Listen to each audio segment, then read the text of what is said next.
ပိုင်းဒေါ်လာကြီးလိုပေါ်ပါလေနော်ဒီမှာတပည့်ဟောင်းတွေတပည့်တိတိနဲ့ကျောင်းသားဟောင်းကြီးကိုတွေ့ရတော့အများဆုံးဝမ်းသာပါတယ်နော်အဲ့တော့ကျွန်မရောက်စားတော့ကတော့ဘုလိုတုတ်ပေါ့နော်ကိုယ်တွဲတွေတွဲကြောင်းလည်းကြောင်းတိတိရနေတွဲကြောင်းလေးရှိကိုယ်တွဲပေါ့အခက်အခဲရှိတွဲရတာအဲ့တော့ကျောင်းကျောင်း၃ယောက်ပဲရှိတယ်ဘေးစဖက်လို့ပြောတယ်တည်ရတယ်နော်အဲ့ဒီကနေကိုယ်တွဲလေးကနေပြီးတော့နော်တွဲပဲရောက်လာတဲ့ခါကျတော့ဒေါ်အေးတို့နော်ဒီမှာဆန်းတို့ဒေါ်လာဆိုးတို့နော်ဆရာကြီးဆရာဝန်ကပါလာတယ်သူတို့တွေနော်ဒါတော့ချိုပြုံးတို့နော်ဒေါ်လူကြီးအားလုံးနဲ့ဝိုင်းဝန်းပြီးတော့တွဲပဲချီကိုဒီဆောင်လိုက်တဲ့အခါမှာအောင်ချက်တွေတော်တော်လေးကောင်းနေပါလေဒါတော့သမိုင်းမှာကျန်ခဲ့ပါပြီနော်အဲ့ဒီအောင်ချက်ကခုတစ်ချီပဲချက်ပေါက်ကြောင်းနေတာထိမ့်သိမ့်ကြအောင်တွေ့ရတော့စပိုင်းတွေဝတ်တာပါလေနော်အားလုံးစားတဲ့ရအဖက်ကနေလုတ်ပဲဆောင်ရွက်ပေးပါတော့နော်ဒီဆိုင်အရာအစတတိယဒီမှာတွေ့တဲ့ခန္ဓာနာနာဘာလို့ဒီချိပါတဲ့အခါမှာလုတ်ပဲဆောင်ရွက်ပေးတဲ့တော့မရှိလို့ဘယ်လိုလို့အပွဲလေးဒီဘက်အောက်လေးတဲ့ဗတိတိဆိုးလို့ပဲကျဲလို့အားလုံးကြည့်လို့ဒီမှာလေကြားရဆိုးတဲ့နာမည်မမလာကွနော်ဒါပြီးတော့ဝေးချတဲ့ဒီအားလုံးကြည့်လို့ဒီမှာလေဖြစ်တော့ဆရာကြီးပြောလို့ပေါ့နော်ဆရာကြီးဒီလိုရောက်တော့ဘုလို့တရားလေးဆိုတော့နော်ဘုလို့တဲ့ကဆရာမကြီးအမြဲတွဲခဲ့တဲ့ဆရာပေါ့နော်အဲ့တော့သူ့ရဲ့ဇနီးတဲ့ဘဝဆိုရင်လာပြီးတော့ရောက်တဲ့မြေရောက်တာအဲ့ဒါကိုဝမ်းနေကြရတယ်လို့ဆိုပြီးထက်ပြီးပေါ်ပါလေဆရာမကြီးကြည့်ကြပါလေဒီနေ့ကခုလိုမျက်စိရပူဇော်ဝဲကိုနော်တော့တဲ့အခါမှာဆရာမကြီးတစ်ခါမှတွေ့ပေါ်မှာကြတော့ဒီမှာတစ်ခါလုံးတွေ့ပြီးတာပဲဘာဖြစ်လို့လဲဆိုတော့ဒီเจ้าမှာစက်ပေါင်မှာကြာလာတဲ့ဆရာကြီးရဲ့အမြင်နော်မူလာနဲ့အလေတဲ့နော်ဆရာမကြီးတို့တွေ့တယ်နော်အထက်ကပြည်သက်ဆရာကြီးတွေအားလုံးမှာပေါင်းလာတော့ဘယ်လိုပြီးဖြစ်ရပါလဲအားလုံးလည်းကျေးဇူးတင်ပါတယ်နော်အဲတော့စက်ပေါင်เจ้าရဲ့စကြီးကောင်းဝင်ဆင်းလိုက်တဲ့ခါကျတော့ဆရာကြီးသူပြောလို့ပဲပီတိဘာပီတိလဲဆိုတော့ဆရာမကြီးနောက်6ကလာတဲ့2017ပြည်မှာဒီလိုဥပဒေကျောင်းနဲ့ဥပဒေရုပ်ကြီးอ่ะခုကျတော့တအားကိုပြောင်းနေသွားပြီ။ဒါအကြောင်းပွိုက်စီရတယ်ကိုနေပဲအိန္ဒိယအသိပ္ပံဆောင်နေဖြစ်လို့ဆိုတော့ဒါတွေဟာဒါကျက်ပေါက်သွားသူလာသားတွေရဲ့ကျောင်းပေါ်မတီရဲ့ဆရာသမားတွေရဲ့ကျောင်းဦးကြီးတွေရဲ့ဥဆောင်မှုတွေကြောင့်ဒါဟာပြီးအကောင့်တွေပေါ်နိုင်တဲ့အတွက်ကြောင့်အများနဲ့ဂုဏ်ပါတယ်။အဲဆရာမကြီးကမှရောက်နေမယ်လေစိတ်ကတော့ဒီမှာ6နှစ်လောက်နေလိုက်တော့ပြီးသားဆိုလို့ဖြစ်နေတယ်။အဲကြောင့်ဘာပဲဖြစ်ဖြစ်ဆရာကြီးပြောဆရာမကြီးပြောလို့ပဲနော်အောင်ကျက်တယ်ဘယ်ချိန်ဘယ်လိုပဲတစ်ဆက်တည်းတွေ့တယ်ဆိုဆရာမဆိုရတဲ့တော့မြင့်မော်လို့ပေးရတယ်နော်အဲ့ချက်ပေါင်းအောင်ချက်ဘယ်လိုလဲဆက်ဘယ်လိုရောက်တယ်အကုန်လုံးတဲ့အခါမှာအောင်ချက်ကလည်းတကယ်ထိတ်သွားတဲ့အတွက်ကြောင့်ဒါတွေကိုလည်းကျေးဇူးတင်ပါတယ်ဆရာမတို့တော့တွဲရတယ်ကိုယ်ရောက်တဲ့အခါမှာဘယ်လိုလဲဥဆောင်နေတယ်နော်ဆရာပူဇော်မောင်တို့ပူဇော်တို့နော်ဥလာဝင်းတို့ဦးကြီးတို့ဒါတွေနဲ့ဥဆောင်တော့တွဲရတယ်ကိုယ်အခက်အခဲဖြစ်တဲ့အခါမှာပြင်မဘာကအခက်အခဲဖြစ်သွားတယ်ကျောင်းဦးရုပ်ကြီးလည်းကောင်းသွားတာဒါကျောင်းသားကျောင်းသူတွေတမိုင်းဆရာမကြီးတို့တမိုင်းလုပ်ခဲ့တဲ့ဆရာသမားတွေတမိုင်းကောင်းလို့ဆရာမကြီးပတ်ချက်ချပါလေတော့ဒါလေးတွေကတော့ရှေ့မှာဆရာဆရာကြီးတွေပြောသွားပြီး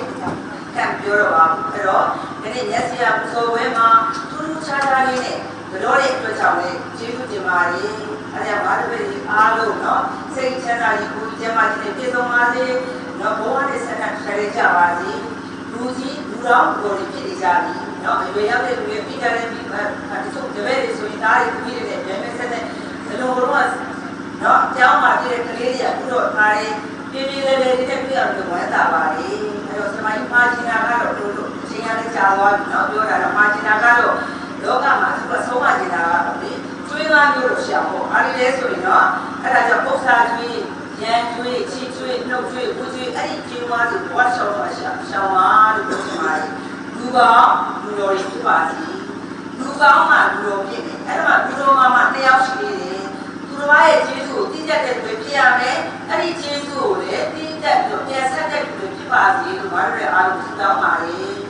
နော်ဘဝရှောင်းမှာအောင်မြင်ပြည့်စုံပြီးတော့နော်ကျမ်းမာရေးတွေပုံမှန်ပါစေနော်ဘာဖြစ်လို့လဲဆိုတော့ကျမ်းမာမှာဆရာမကြီးတို့ဘာဖြစ်လဲတယောက်နဲ့တယောက်ပြန်ဆုံးကြမယ်ဒါကြောင့်ဘာလို့လဲအားလုံးကျမ်းမာမှာပြန်ဆုံးမတဲ့အတွက်ကြောင့်ဆရာကြီးတွေရောဘရောကဆရာကြီးတွေရောတပည့်တွေအားလုံးကျမ်းမာအောင်ဝေကြပြီးနောက်နေ့တွေမှာလေနော်ပြန်ဆုံးညီမလေးတွေလို့ပြောချင်ပါလေနောက်တော့နောက်ဆုံးအနေနဲ့ကတော့ဒီရက်ဆရာဆိုရင်ဒီနေ့အောင်လှုပ်ဆောင်ပေးတယ်နော်ကျိုးတော်ဆောင်ပြီးတော့ပါဝင်ခဲ့တဲ့မတိသေးတဲ့ပါဝင်ခဲ့တဲ့ဒီအားလုံးရောတပည့်အောင်တပည့်တွေအားလုံးကိုဆရာစပိုက်တွေကိုဆရာစမိုက်ကနေတော့ထက်စီကျေးဇူးတင်ကြောင်းပြောကြရင်းနဲ့ဒီလိုချုပ်ပါတယ်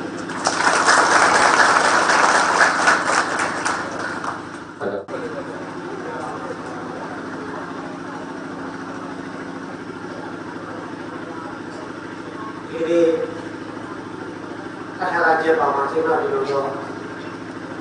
ဆက်ဆံပြောလို့ကြားတော့တာတော့ဆရာကြီးဆရာမကြီးတွေကတော့ကျောင်းသားကျောင်းဆောင်အားလုံး